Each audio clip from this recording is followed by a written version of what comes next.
Planning Alliance Board. Before we actually get started with our meeting, if you're joining the meeting virtually, would you put your name and organization in the chat so that we have a record of who is participating? And then also, if you're not talking, make sure you mute your line so that we don't have the carryover.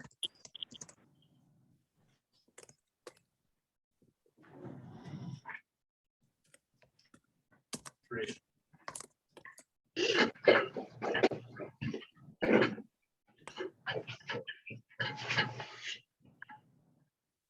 Good to have everyone with us. If you've not had a chance to join us before, it's good to have you here. Looks like we're getting everybody to sign in electronically here. I direct your attention to page 3 of your board packet.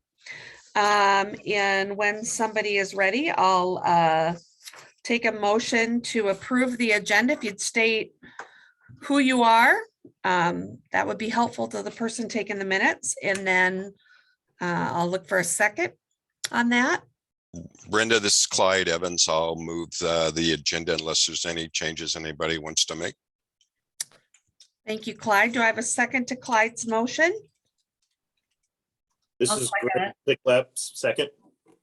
Thanks, Greg. So we have a motion by Evans, second by Kip Picklap to approve today's agenda. Is there any comments related to today's agenda? Hearing none, we'll take a vote. So all those in favor of the motion to approve the agenda, indicate with the reaction button if you're joining electronically, or say aye in person. Aye. Motion passes. Let's move to item 3 on the agenda, approval of the minutes from our April 5th meeting. I'll take a motion if somebody's actually had a chance to review those as part of the packet.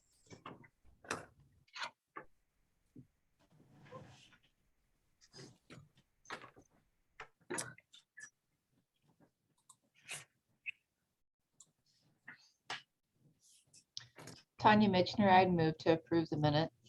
Thank you, Tanya. Is there a second to Tanya's motion? This is Clyde Evans, yes. Thank you, Clyde. Any further discussion related to the minutes of our April meeting? All those in favor say aye, or indicate with your reaction button that you're in favor of approving the motion to approve the minutes. Aye. Okay, appears motion has passed. Let's move to item number 4, page 7 in your board packet, and I'll turn it over to Dylan at the MPO. Hello, good morning, everybody. I'm Dylan Mullinex. I'm the Assistant Director with the MPO, and I'll talk to you about some financial related things today. So we had before you in the agenda packet the financial report for the last several months, going back to January. And on the screen here is just April, so that's all you're seeing, but that's when most of the activity has been taking place too. Really, the only activity in terms of financial transactions has been deposits made to the organization for dues. So that's really all that's here. So we have a net income of about $70,000, a little over $70,000 at the end of April. Pretty straightforward. If you have any questions though, please let me know, and otherwise we'd ask for your approval of the financial statements. We have any questions for Dylan? Do we have a motion to approve the MIPA financials? So moved. And that was who? Marquita Bondurant. Okay, thanks, Marquita. Do we have a second to Marquita's motion? Ryan Moffett, I'll second. Thank you. Any further discussion related to the financials? All those in favor of the motion indicate so virtually, or to say aye. Aye. Any against? Aye. Aye. Any against? Okay, motion passes.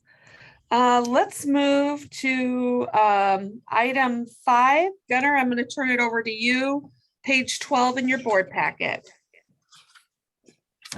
Real briefly, MIPA is operating in compliance with open meeting laws and open records laws. And so we are including public comment period on here. So if anyone is on from the public or hear from the public wishing to speak, we have not been informed of anybody who intends to speak today, but I'll pause briefly to see if anyone is so inclined. I don't think we have anyone.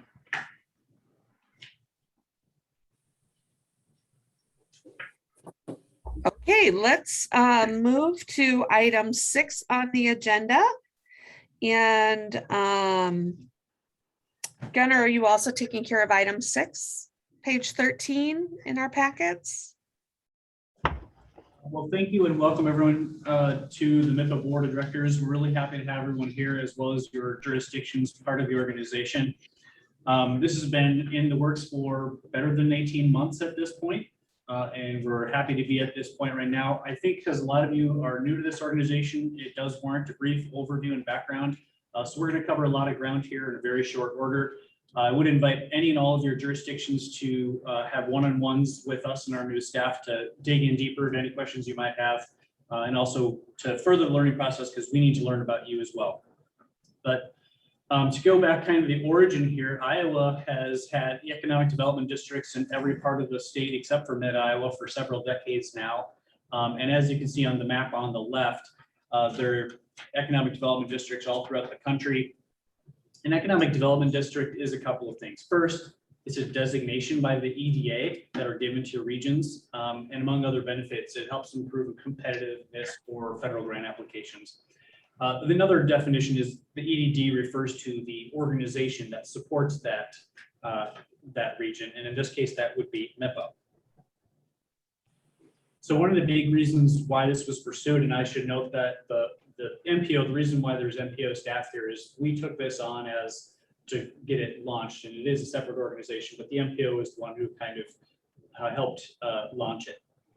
And the big reason why we were interested in doing that, and our board was interested in us doing that, was to make Iowa whole.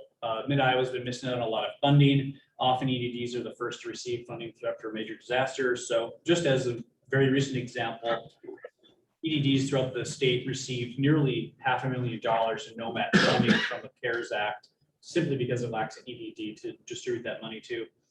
And then also on the grant receiving side, EDA has made some $62 million in Central Iowa over a 3-year period ending in, I think as of 2021. So a little bit out of date, but nevertheless, when we did that snapshot a year ago, the per capita spending was 6 times higher outside the mid-Iowa region.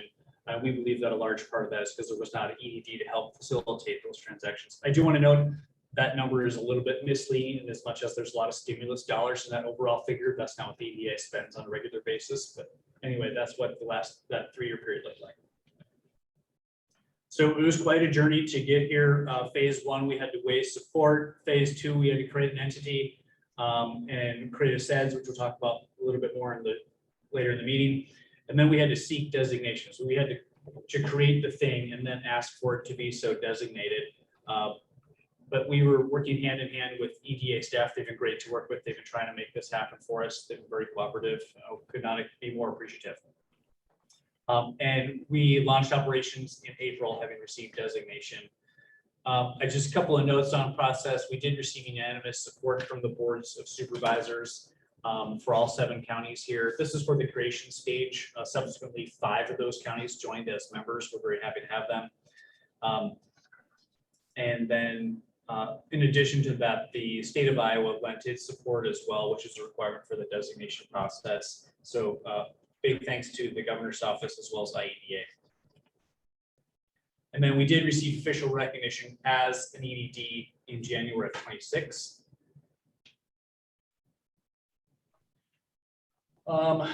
So one piece that's important for your context and understanding is that we are participating in the federal partnership program.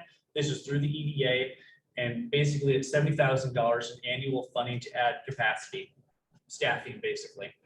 And it needs to be matched one-on-one with local dollars, which is why we used membership dues to raise those local dollars. That partnership program kicked into effect April 1 of this year. And our membership dues just were started off as 15 cents per capita annual for member jurisdictions. We were in a position of not knowing who our members were and needing to set a target. So that 15 cent represents approximately half of the population. And I should note that you as the board of directors will have the ability to adjust that rate in the future at your discretion. Staff will make recommendations. I don't see that number fluctuating a lot, but just so you are aware that that is a responsibility that rests with the board.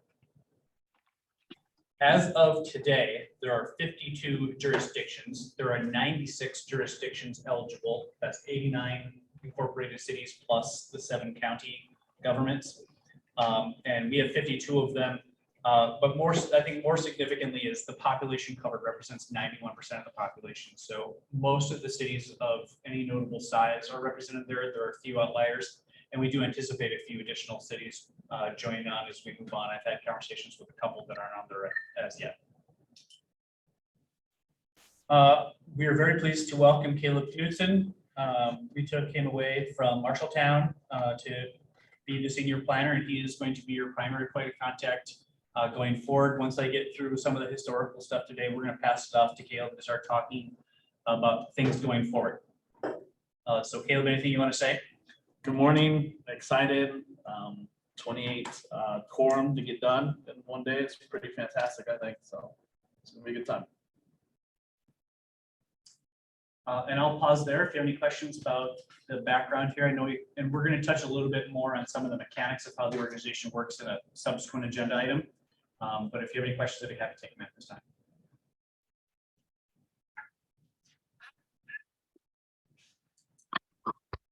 I'd say, Gunnar, let's move to item 7 on the agenda. We're going to turn it over to Dylan to take a look at the proposed MIPA budget for fiscal year 2023.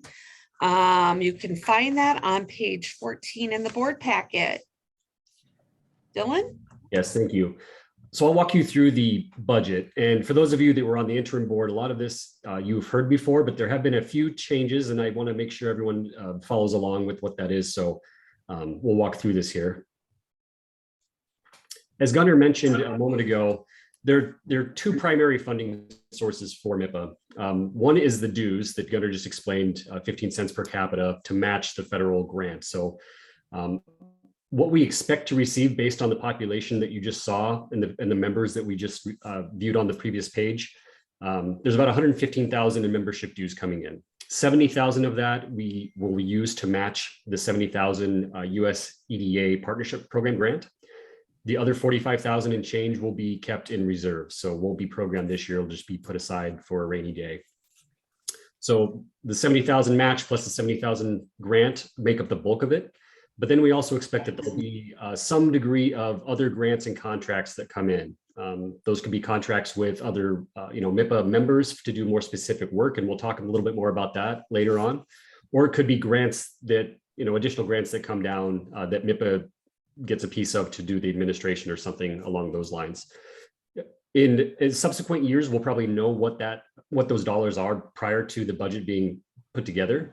But since this is a new organization, we're just taking a stab saying we think there'll be about 35,000. That's what we would need to make everything whole. And that's a pretty low bar to hit. We think we'll probably already hit that here in the next couple of months. But anyway, that's where that number comes from. So all told, we'll have about $220,000 in revenue. 175 of it is what will be actually programmed. Costs essentially are made up of the operating costs for the organization. So salaries and wages, or salary and benefits for Caleb, as we just showed you him, as well as indirect costs. And we'll get into more of this here in a moment. And then contracting costs largely being contract to the MPO, as well as any other vendors such as auditors.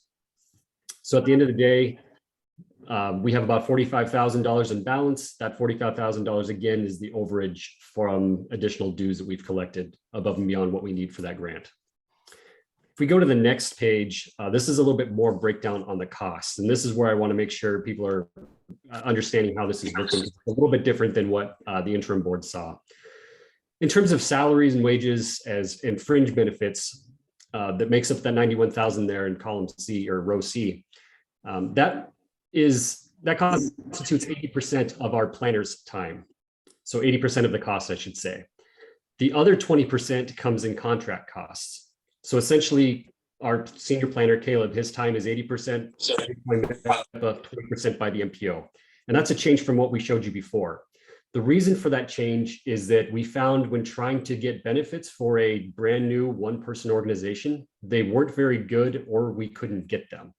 But we did learn that if he was at least 20% funded by the MPO, or at least 20% MPO funded, we could put him on the MPO benefits, which are much more competitive, a little easier to administer if we're already used to it. So that's what we're proposing going forward. Now, his time in salary and everything will still 100% be paid by MIPA because that contract cost paid to the MPO is still paid by the organization, paid by MIPA. That 20% of his time that's under the MPO will be turned right back around and put back into MIPA, along with a few hours from other MPO staff time. So in terms of contract costs, that is about 38,000 for the MPO. A lot of that is Caleb's time being put back into MIPA. And then there's a $3,000 for audit. The part in the middle there, column or under D, non-personnel costs, these are all the indirect costs. So rent, facilities, computers, office supplies, all those kinds of things. That hasn't changed from what we showed the interim board a couple of months ago. So that's still about $36,000. So that's the makeup of the 175,000 roughly in costs. I would note on that 80-20 split there, that's something we've talked with EDA about, and we'll have to amend our grant. We're working through the process now, but so far they've been supportive of that. If something were to change, we'd come back and update the budget here, but we see that moving forward here in the next month or so. Are there any questions about the budget that I can answer, or specifically about that 80-20 part? Because I know that's a little bit different than what we've discussed in the past.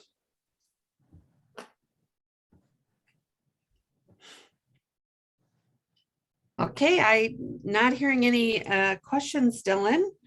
We do need to vote on the budget. So do I have a motion to approve the fiscal year 2023 MIPA budget as presented by Dylan? Gunnar, did you get that? Yeah. Okay, is there a second? Second, And who? Marquita Bondurant. Okay, Marquita, thank you. We have a motion and second to approve the fiscal year 2023 budget as presented. Any further questions, comments? Hearing none, let's vote. All those in favor say aye or adjust your reaction. Aye. Aye. Anyone against? Motion passes. Moving along, let's talk about agenda item number 8, organizational processes. Gunnar. So we're going to do a brief overview of some of the mechanics of how the organization is going to work. And these are all spelled out in the bylaws, which hopefully you guys have had, at least somebody has put a link in front of you. I don't know if you've taken the time to read through them. It's quite a lot to go through. So we'll do a high level overview. One thing that I do want to note is, as an organization, we put these together, and as the board, you have the option to amend these as we grow into the organization and learn what works and what doesn't work.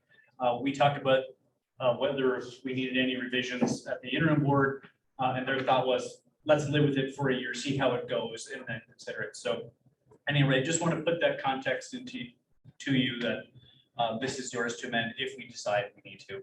But as it stands, the background here is that MIPA was formed as a 504 nonprofit entity on the advice of legal counsel that did meet the structure of EDA requirements. The benefits to a 504 over, say, a 28E was it was very simple to prop up and get started. Our whole process, our whole timeline has been built around the idea of getting it going as soon as possible to open up federal funding as soon as possible.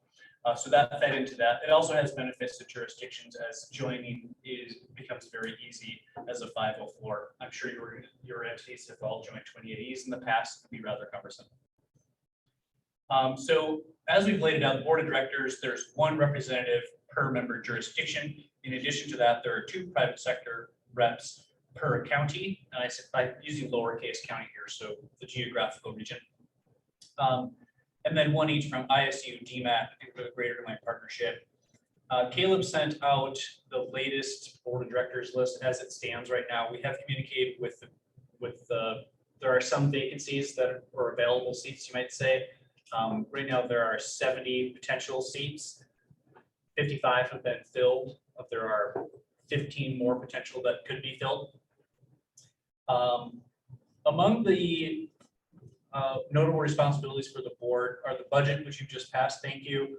The responsibility for the bylaws, if we so choose. The adoption of the SEDS, or Comprehensive Economic Development Strategy. We're going to talk about that as a subsequent item. And then any contract authority over $50,000. Now, there's also an executive committee, and we thought this was important because, you know, with the 70-person board, that gets rather cumbersome to handle day-to-day business. So the executive committee would be 2, public reps from within each county plus 1 private reps for a total of 21 members. And they're delegated the day-to-day decision-making on the board's behalf with contract authority up to $50,000. Again, the full bylaws are on the website if you want to dig into those. The appointment process, the public reps are direct appointment by those individual members. The private reps, the members from within those counties, 2 apiece, are represented by the members, the private reps for each county are represented by or appointed by the public members within that county. So we initiated that process earlier this month, and we were working through the appointed board members within each of the counties. And we have some of those, but we still have more to fill. And then those other reps, 1 each for ISU, DMAC, and Partnership, those are directly appointed by the institution.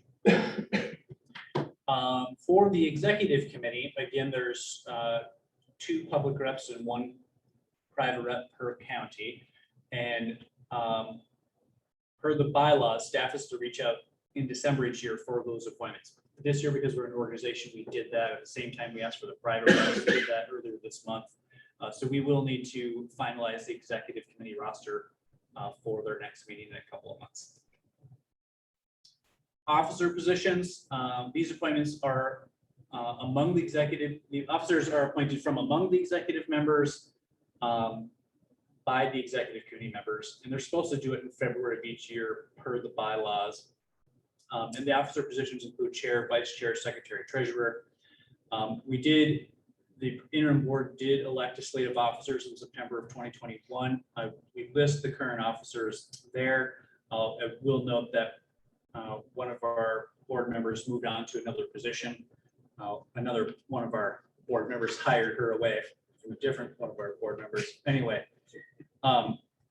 so that position will have to be filled once the full executive committee has been seated. And staffing.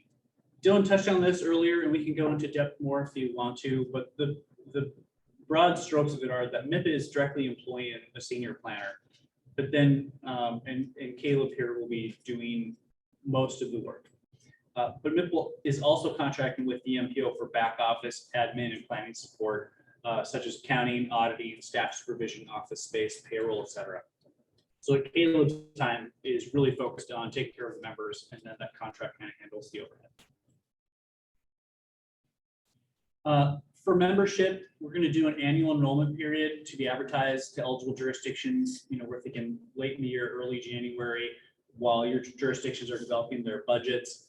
We're going to assume that existing members will continue their membership unless they notify MIPA otherwise. That's how we're going to proceed going forward. Okay, so I covered a lot of ground on processes. I'd be happy to take any questions you might have. And again, all this is spelled out in more detail in the bylaws. Len Murray from Pleasant Hill. How are the counties actually selecting who their public members? Because you're saying some of those have already been filled, and I did. Was voted in by people in that county. If so, I've not been notified, and you're saying some people have already taken seats. I'd like to figure that out because I would like to have had my name in that realm of possibility. Okay. I'm going to answer that in 2 different ways. When you're talking about county government, it is up to the supervisors or however they want to do it. the bylaws are not prescriptive in how jurisdictions assign it. If they want to delegate that authority to their admin, that's fine. If they want it to be a board decision, that's fine. We basically just need a number, a name and contact information from the jurisdiction. Now, when we're talking about the private reps that are appointed and the executive committee members that are appointed from within the lowercase county, now we're talking about all the active members within that county. They need to decide collectively who they want to serve on the executive committee, who they want to be their private reps. We did attempt to initiate that process earlier this month. We have gotten some responses. We haven't got all those responses. I believe you should have been on that email. I can go back and check if you were not, but Polk County has not appointed any private sector reps to the board and have not chosen executive committee members as yet. So the Polk County Board of Supervisors is the one that's going to be making those decisions. No, the Polk County Board of Supervisors will appoint their member to the board. Right. The Polk County entity, whoever it chooses, would then collaborate with all the other jurisdictions within Polk County on making the selection for executive committee and their private sector reps. I think I'm there, but I may follow up after. Glad to. And again, I interrupt, what we did in Story County was just have a conversation via email. So we all got Gunner's email asking for those people to be identified, and then exchanged several emails. I was just asking all the other jurisdictions that were participating if they had someone in mind. No one has someone in mind for the second private sector rep. So then it's going to be more discussions. How do we get that information out? Who would be interested?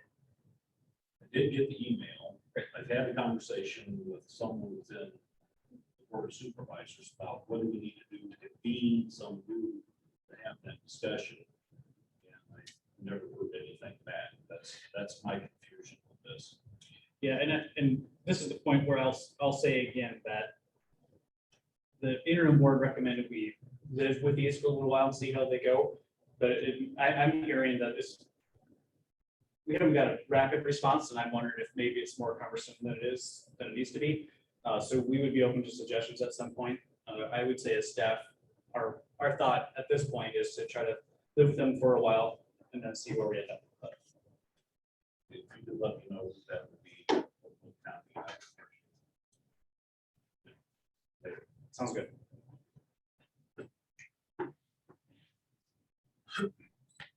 Any other questions on processes? Thanks for moving through that, Gunner. And again, I'd encourage folks as you think about it, look at the bylaws, reach out to Gunner if you have questions related to process.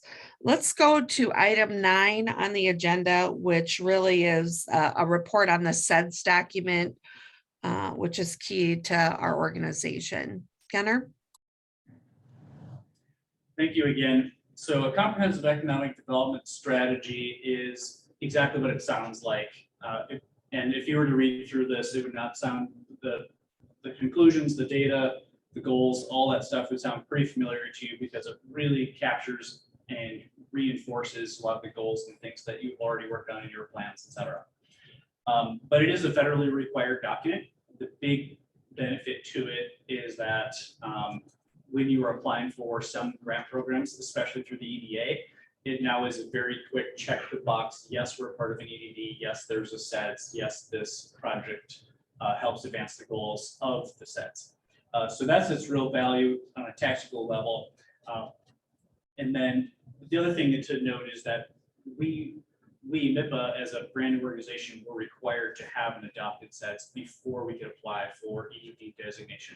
So we put this together on a condensed timeline. Last year, it was adopted by the interim board in September, then re-adopted in November after the EDA asked us to make some revisions. And then it was finally accepted. So you can use this now in any grant applications that you might need to. I won't going to go too deep into it. I do want to note that we did have a SED steering committee names here. That group then rolled over and became the interim board of directors because at that point they were the most knowledgeable people about the organization and what it was becoming. As part of the development of the sets, we did hold a stakeholder session, had nearly 50 people there from various backgrounds to do SWOT analysis and had a discussion about goals. Also note that we did we just want to break down the type of participation we got and from cities, counties, public, etc. I'm not going to read all these to you, but I'll leave it up on the screen briefly to show you the vision statement.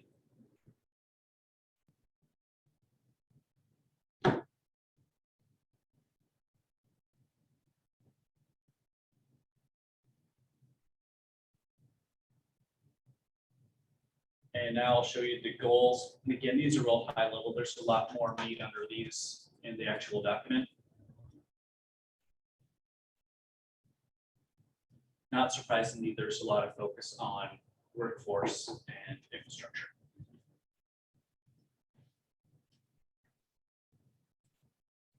So lastly, I'll note that the SEDS was accepted. And the last thing I want to note is that we get to do it all over again this year. It's supposed to be updated every 5 years, but the Denver region in its wisdom has put its 10 states on fixed schedules. So Iowa and Montana get to go together every 5 years, and this is our year. So we're not too worried about it. The existing sets can provide a very strong, foundation for it. So it should be a fairly light update, but we will require a public engagement process again this summer. And the other thing that's significant for this board, because you do have a responsibility for adopting the sets, is this going to need a second special board meeting. We'll talk about that date later in the meeting. And that's it for me, unless I can answer any questions. Well, I think we're up to Caleb, item 10 on the agenda. Welcome, Caleb.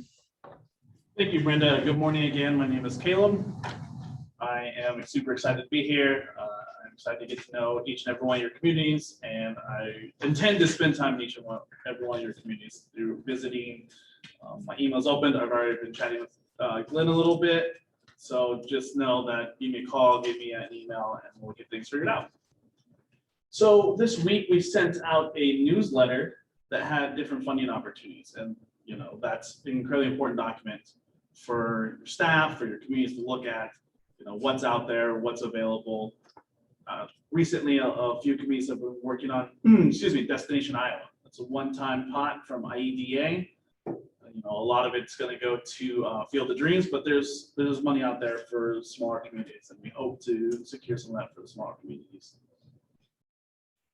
So then this is.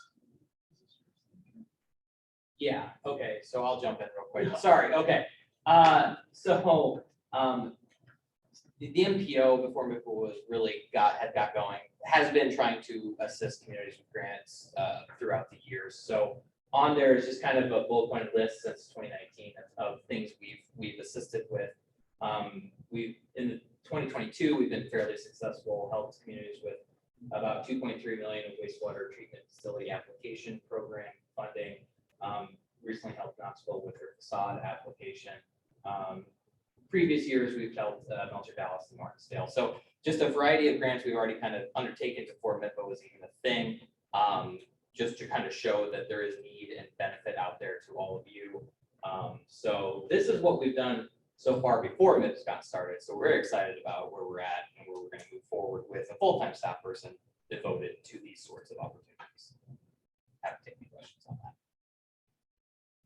I'll jump in real quickly here. You're going to see it as we mature as an organization, the scorecard will become more robust reporting tool. You'll see us reporting out on your results. Our hope is to be able to show a strong ROI for your membership dues. Already you can see, 3.6 million on $115,000 of membership dues is pretty decent. And the other thing I want to say is we're going to kind of treat this as a batting average. We're not going to we're going to go after a lot of grants. We're not going to chase stupid grants. So I don't think you want us to have 100% grant rates. That means we're only going after the really easy ones. Nor do you want us to have a 0% hit, because then we are chasing all sorts of stuff that shouldn't be chased, but rather a healthy batting average is what we're going to be going for. That indicates that we're having some success, but we're also doing a little bit of pushing and trying to get as much as we can. If I may, Andrew helped a great deal. It's Glenn Lyons, City of Knoxville, in our CDBG COVID application. It was a tough application to write. That judgment really helped me a great deal, and I've been chatting with Caleb about whether it's worth applying for a Destination Iowa grant. And in both cases, the question is it worth our time to do this? Does the grant fit what we're trying to achieve? And because you're working with many communities and many grants, I think this is going to be very helpful for us all. Yeah, well said. I think that's the sweet spot of what we can offer. So we're going to offer a lot of services, but I mean myself, and I look forward to that. You know, the core services that we're going to have are the grants. That's what everyone wants help with. That's what everyone needs help with. There's a lot of federal money and state money out there that we feel like that we can go after in a reasonable rate. Support services, you know, just request at any time. You know, if there's something that your city wants to do, your region, your district, just let us know. We'll figure out how we fit into that puzzle, how we can best move you forward. As one of the goals and visions is resiliency. We want to build economic resiliency, and these are ways that we see doing that. Supplemental services. So, you know, my background is city planning. So, you know, I want to still do my city planning job, still do, you know, help your communities in the nuts and bolts, the functions of the community, things like that, little things. You know, I touched on this a little bit, you know, zoning ordinances, you know, I'm a nerd for zoning ordinances. That's something I really enjoy. So if your community wants a second set of eyes, if your district, whatever, just give me a call, give me an email. We'll peek at those and we'll figure it out. You know, we have the urban renewals, comp plans, and sidewalk and trails planning. So any planning services that might be out of your area or periphery is something that we're willing to help with, something I'm willing to help with. Can you go back one slide? Yeah. I'm going to speak a little bit to process on here and what you're getting with your membership dues. Core services, those are included with your membership dues. We do those all day long, no questions asked. The support services, in particular grant administration, there will be an additional cost to that. It will come out of the grant. So a lot of grants have administration dollars in them. And if your organization wants to take on that grant administration, great. If you want us to do it, that's fine. We'll recuperate those administration dollars. So you would be net neutral on those support services. And the supplemental services, then these are offered on case-by-case basis. And it's really subject to staff capacity and funding availability. So some of the things that Caleb was speaking to, those are optional, and that would just require discussion about if there's capacity to do it, whether there's budget for it, et cetera. So just want to make sure that we're clear on that because we can't, obviously we're a small team serving a large region. And we need to have capacity to take care of the core services for all of our members. So some of those supplementals can be great. We just need to make sure that there's capacity for them.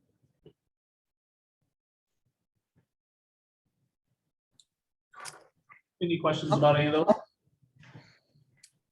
Okay, Caleb, why don't you talk about meeting dates? All right, so, you know, once again, thank you for being here. So we have 3 meeting dates coming up. Write them down. They will be in the newsletters. So we will have an exec committee meeting July 28th. Then we will have the special meeting on September 22nd, which will be for the sets.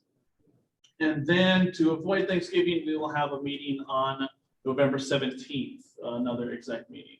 So these will be important. They will be here, hybrid, 10 a.m. You know, I enjoy meetings. I'm just gonna be honest. Meetings are no issue for me. So this is something where, you know, we can get more FaceTime with each other, type of thing. Okay, get those on your calendars, everyone. And item 12, any other business for the MIPA Board of Directors? I guess I should say interim MIPA Board of Directors.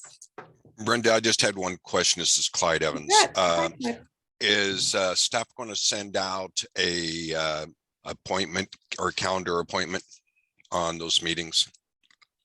Yes, we will. Okay, thank you much.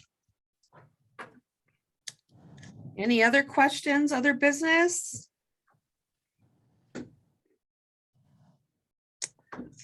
Hearing none, let's adjourn. Everybody have a great day and a wonderful holiday weekend. Thank you to those of us that are just joining us for Thank the board. Thanks, everybody. Have a great weekend. Thank you, everyone.